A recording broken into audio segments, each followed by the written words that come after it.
পাকিস্তানের করাচিতে একটি 6 তলা আবাসিক ভবন ধসে 15 জন নিহত হয়েছে, আহত 12 জন। 25 থেকে 30 জন এখনও ধ্বংসস্তূপের নিচে চাপা পড়ে আছেন। এই ঘটনায় ভবনটির বাসিন্দারাই দাবি করেছে কর্তৃপক্ষ। উদ্ধার অভিযান এখনও চলছে বলে জানায় আইন শৃঙ্খলা রক্ষাকারী বাহিনী।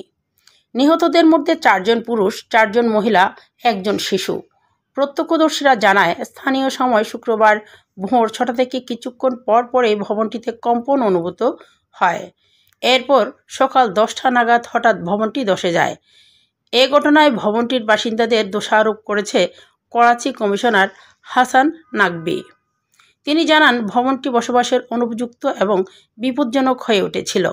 তবে বারবার নোটিশ দেওয়ার পরও ভবনটি ছাড়তে রাজি হয়নি অধিবাসীরা। তিনি আরও জানান, এই পরিত্যক্ত ভবনগুলোতে বসবাসকারীরা তাদের জীবনের গুরুতর ঝুঁকি নিয়ে বাস করছে।